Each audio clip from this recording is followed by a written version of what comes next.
Good evening. You're watching the News at 6 with me, Sean Russell. The News at 6 is all about the day's biggest developing stories, and we'll be filling you in on them over the next half hour.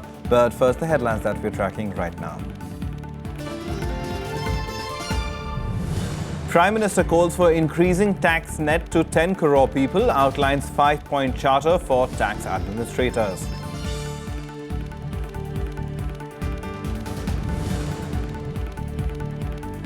Congress's problems in Punjab multiply as the opposition sweeps in after Kamal Nath's resignation, but party maintains that it buckled under pressure to replace him.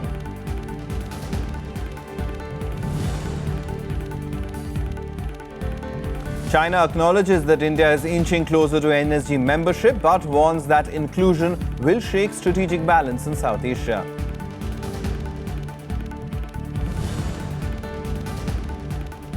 President Pranab Mukherjee begins his two-day Namibia visit, says he is confident about India and Namibia generating a win-win partnership in several new areas.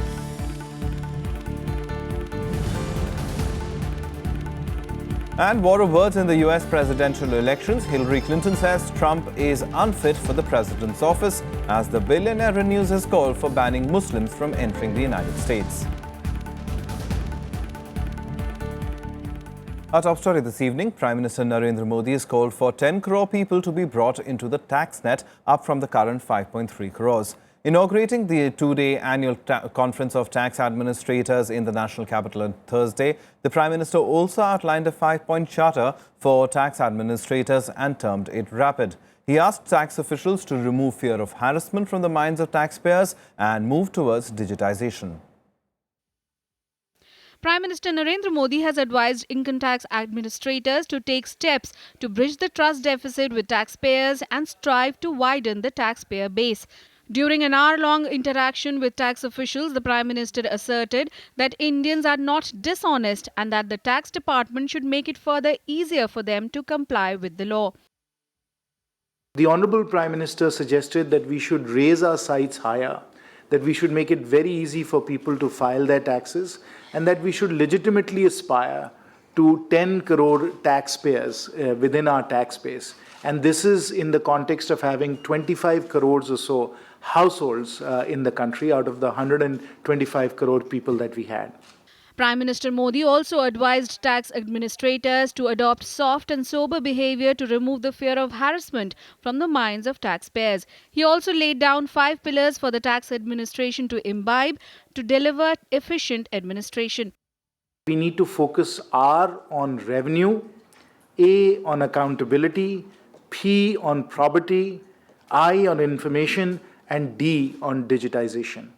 In the first 10 months of 2015-16, the collection was 5.2 lakh crores in direct taxes.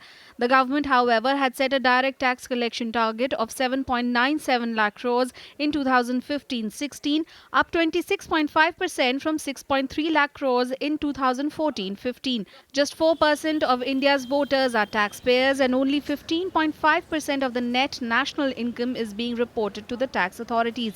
And the Prime Minister's pitch to raise the tax net articulates the need of the hour.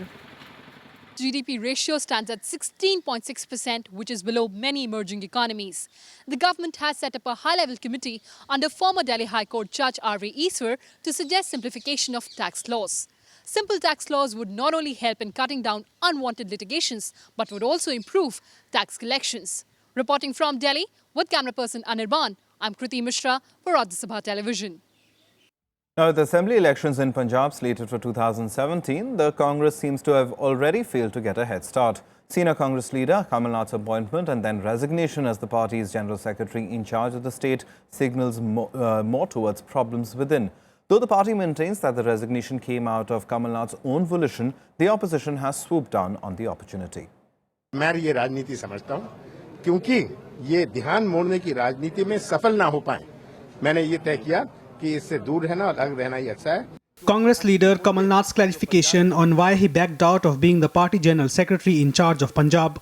Soon after his appointment, a controversy had erupted over his alleged role in the 1984 anti-Sikh riots. 32 साल से मैं इसमें damage नहीं हुआ. मैं general secretary रहा दिल्ली का. यहाँ सब सिखों ने कांग्रेस को वोट दी. मैं जनरल सेक्रेटरी था. हम जीते एमसीडी इलेक्शन. LK एडवाणी बोले, सुखबीर बादल बोले, धिनसा जी बोले, बीजेपी के और नेता बोले, किसी ने कोई आरोप मुझ पर नहीं लगाया। और किसी ने उसके पहले आरोप नहीं लगाया, उसके बाद आरोप नहीं लगाया। 4 दिन से ये आरोप शुरू हो गए। I think his letter, which he has written to the Congress president, is very, very clear that why it is being done and how deeply anguished and hurt he is, and he wants to be relieved of that responsibility. However, the opposition swooped right in and says the resignation proves that the Congress had accepted the leader's involvement in the 1984 anti-Sikh riots. आम आदमी party ने इसका जबरदस्त विरोध किया है और इसके विरोध के चलते उनको वापस देना पड़ा है, इस्तीफा देना पड़ा है। तो अब न केवल उनका इस्तीफा हुआ है, बल्कि कमलनाथ के मामले की जांच होनी चाहिए और पूरा सच सामने आना चाहिए और उनको इसकी सजा मिलनी चाहिए। हम ये डिमांड करते हैं कि रेजिग्नेशन देने से इसका मर्डर केस से जो लायबिलिटी है, जो इसका वो ऑब्जॉल्व नहीं हो जाती, तो कत्ल का मुकदमा चलाया जाए। जल्द से जल्द गुरुद्वारा रकाबगंज में अटैक और 2 सिखों को जिंदा जलाने का केस रीओपन किया जाए और कमलनाथ के अगेंस्ट इन्वेस्टिगेशन करके जल्द से जल्द चार्जशीट फेल की जाए। जिस जख्म को की कांग्रेस पार्टी ने दिया था, उसी कांग्रेस पार्टी ने पंजाब के लोगों के जख्मों पर फिर से एक बार नमक छिड़कने का काम किया है। इसलिए पंजाब की जनता उसे माफ नहीं करेगी। On Wednesday, Kamalnath had requested Congress President Sonia Gandhi to relieve him from his duties so that the attention of the party was not diverted from the real issues. The Congress plans to highlight issues of misgovernance, misery of farmers and youth, breakdown of law and order, and rampant drug trade in Punjab. With inputs from Pranav Goswami, Bureau Report, Rajya Sabha TV. Now, acknowledging that India is inching closer to entering the nuclear suppliers group, China has, however, warned that India's inclusion into the grouping will shake the strategic balance in South Asia. Chinese media also said that India's entry into the 48-member elite grouping would cast a cloud over peace and stability in the entire Asia-Pacific region. An article in the Global Times also said China could support India's inclusion into the nuclear club only if it played by the rules. The Daily said, and I quote, "If it joins the group, New Delhi will be able to import civilian nuclear technology and fuels from the international market more conveniently while saving its domestic nuclear materials for military use. The major goal for India's energy ambition is to obtain an edge over Islamabad in nuclear capabilities. Once New Delhi gets its membership, the nuclear balance between India and Pakistan will be broken," unquote. A commentary in the same daily on the 14th of June had said that India's admission into the energy would jeopardize China's national interest and touch a raw nerve in Pakistan.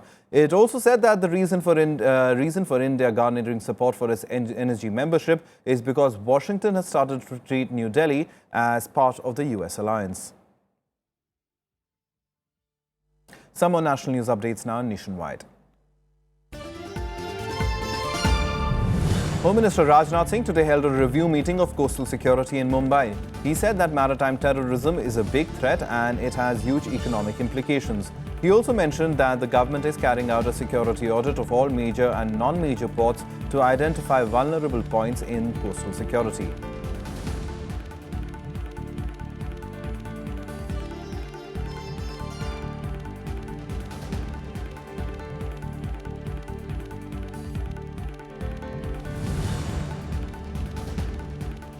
The army on Thursday foiled an infiltration bid in the Tangdar sector near the LOC in Kashmir. 4 militants and a soldier were killed in the counter-infiltration operation. This is the second infiltration bid foiled by security forces along the LOC in Kashmir in the last 3 days. On Tuesday too, an infiltration bid was foiled in which 1 militant was killed and 1 soldier laid down his life.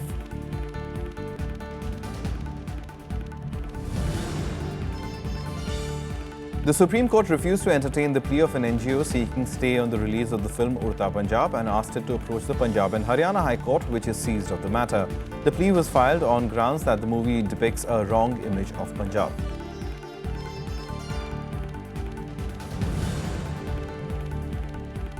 The Aam Aadmi Party has removed its leader Alka Lamba from the post of spokesperson for 2 months, reportedly for straying from the party line on a minister accused of corruption. Lamba had told reporters that Gopal Rai was asked to step down from his post by Chief Minister Arvind Kejriwal. Rai quit as Transport Minister on Wednesday. Lamba added that she is ready to repent if she has committed any mistake.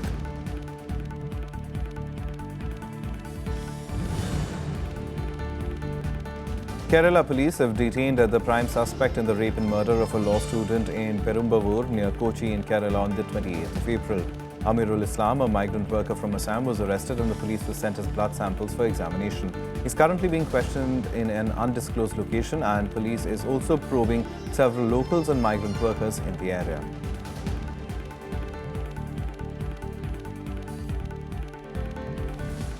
President Pranab Mukherjee, who is on a two-day visit to Namibia, has said that he is confident about India and Namibia generating a win-win partnership in several new areas. Mukherjee said that all facets of bilateral relations between India and Namibia, ranging from trade to culture and people-to-people exchanges, have seen consistent improvement, highlighting the fact that there was an abundance of mineral wealth in Namibia and a demand for these resources in India. President Mukherjee said that India has excellent capacity-building skills which Namibia should exploit and take advantage of. He also said that India has been and will continue to be Namibia's partner in development and nation-building. President Mukherjee reminded that the successful outcomes of the India-Africa Forum Summit since 2008 were indicative of the synergy and respective strengths that govern ties. Time for us to take a short break. Lots more on the other side. Do stay tuned.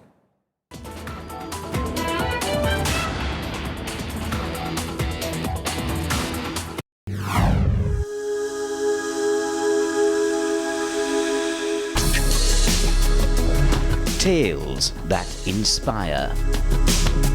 Stories of social change. A salute to diversity. Promoting public discourse. Events that motivate. Inspiring the innovative spirit. Watch Rajya Sabha television documentaries.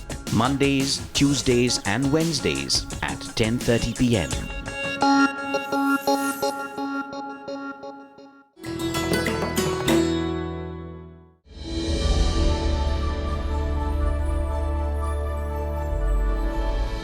Renowned economist Amartya Sen needs no introduction.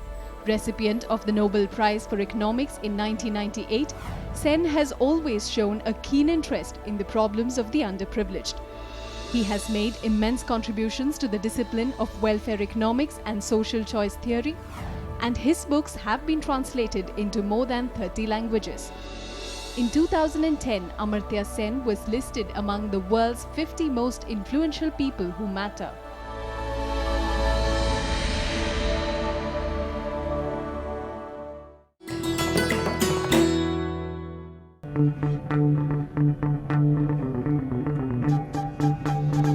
Art arisen from a multi-hued cultural canvas.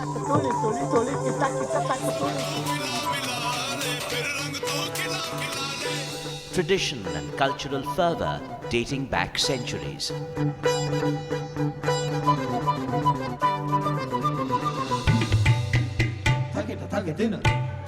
And encircling them all, there's a magic that awes.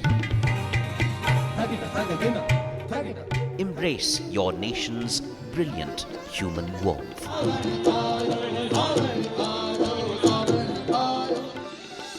Watch Colours of India, Sundays at 9:30 p.m. on Rajya Sabha television.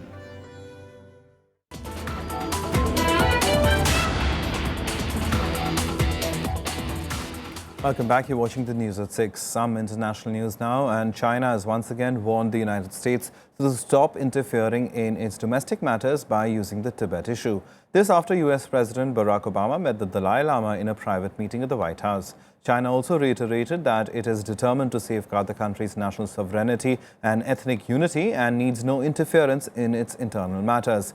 The US President's meeting with the Dalai Lama comes at a time of heightened tensions between the US and China over Beijing's assertive pursuit of territorial claims in East Asia.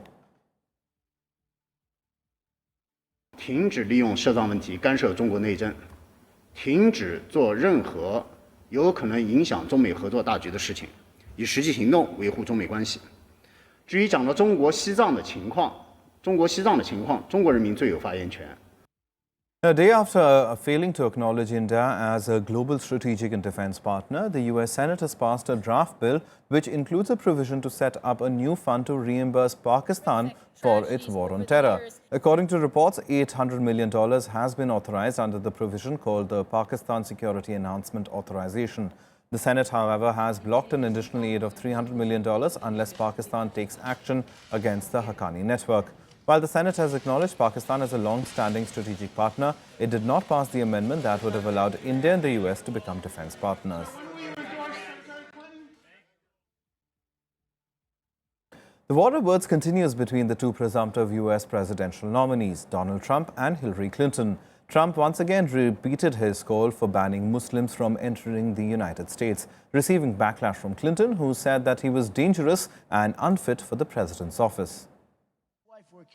Presumptive Republican presidential nominee Donald Trump on Wednesday repeated his call for a temporary ban on Muslim immigrants coming to the United States, even as his party members distanced themselves from his comments and criticized his remarks. Trump called for surveillance of mosques as part of US law enforcement efforts to prevent terrorism. We aren't vigilant and we aren't smart. And we have to go and we have to maybe check respectfully the mosques, and we have to check other places, because this is a problem that if we don't solve it, it's going to eat our country alive. Trump also said the Orlando shooting would have been different if the patrons were armed. Some of those great people that were in that club that night had guns strapped to their waist or strapped to their ankle. And if the bullets were going in the other direction, aimed at this guy who was just open target practice, you would have had a situation, folks, which would have been always horrible, but nothing like the carnage that we all as a people suffered this weekend. But Trump's remarks were met with shock from the Democratic camp. Presumptive Democratic presidential nominee Hillary Clinton slammed Trump as dangerous and called him temperamentally unfit and totally unqualified to assume the role of commander-in-chief. Apparent that Donald Trump does not seem to grasp any of this. He has been fixated on the phrase, and I quote, radical Islam, as if those are magic words that once uttered will stop terrorists from coming after us. His comments have become even more inflammatory in recent days. This approach isn't just wrong, it is dangerous. This is not the first time Donald Trump has faced flack for his remarks. He was previously criticized for saying he would implement a database to keep track of Muslims in the United States. His hardline proposals on immigration might have contributed to his popularity among some conservative voters, but it has also triggered condemnation from minority and human rights activists.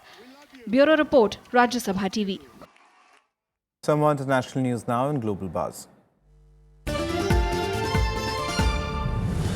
US senators have signaled considering a ban on the sale of guns. The move comes after the Orlando nightclub massacre in which 49 people were killed and more than 50 injured. Hillary Clinton and Donald Trump have both supported gun control efforts. Under the US Constitution, Americans have the right to bear arms.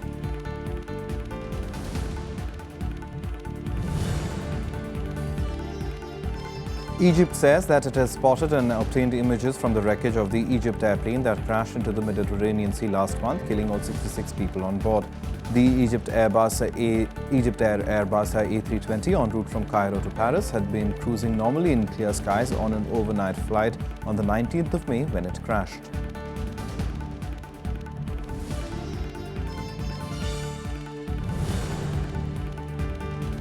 As the standoff between Afghanistan and Pakistan continues over the Torkham border issue, the Afghan government has asked the US to put pressure on Islamabad to step back and let diplomatic efforts resolve the dispute. Firing between the two countries first broke out on Sunday after the Afghan forces prevented Pakistanis from constructing a gate at Torkham. Afghanistan has blocked repeated attempts by Pakistan to build a fence on sections of the roughly 2,200-kilometer long frontier.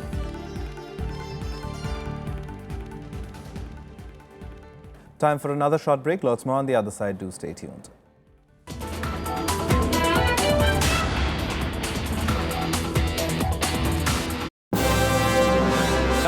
am Ishan Russell. I'm Tracy Shilchi and you're watching News Tonight.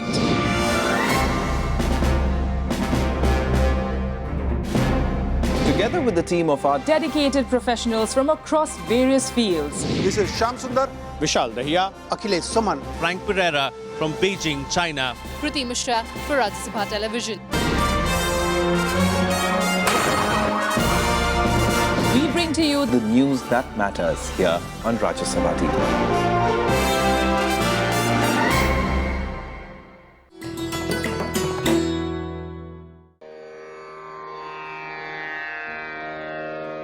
The sacred relics of Buddha were unearthed in Piprava in Uttar Pradesh.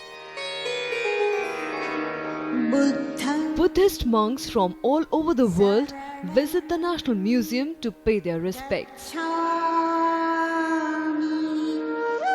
These charred bone fragments of Buddha are housed in the gold canopy gifted by the royal family of Thailand.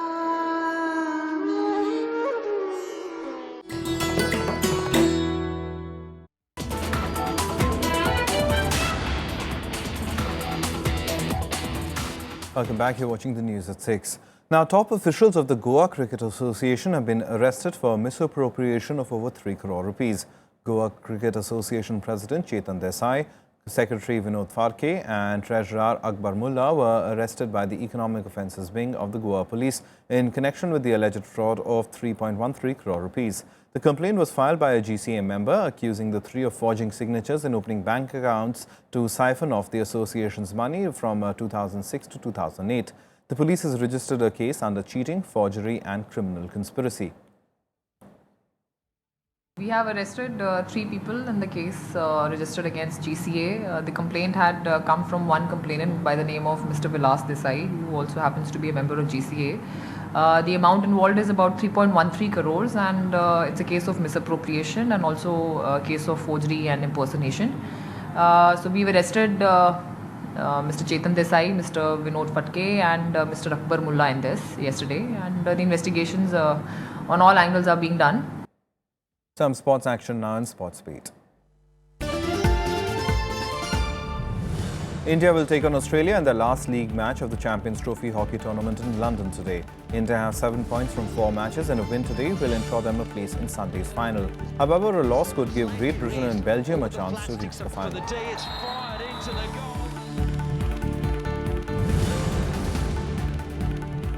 France secured their ticket to the last 16 of Euro 2016 with a 2-0 win over Albania. Antoine Griezmann struck a late goal before Dimitri Payet added a second in injury time. In another match, Switzerland were frustrated in their attempt to book a place in the knockout stage after a 1-1 draw against Romania.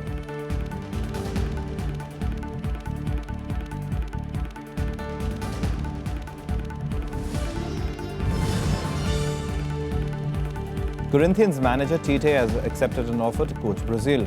The 55-year-old, who led Corinthians on to 2 Serie A titles, the Copa Libertadores and the World Club Cup, would replace Dunga. Brazil fired Dunga as coach on Tuesday after Brazil failed to get past the group stages of the Copa America.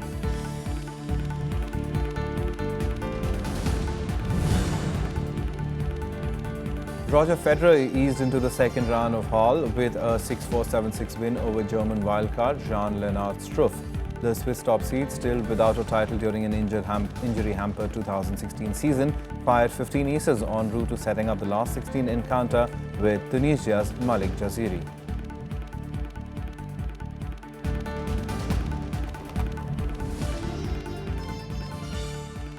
That's all from us. Goodbye.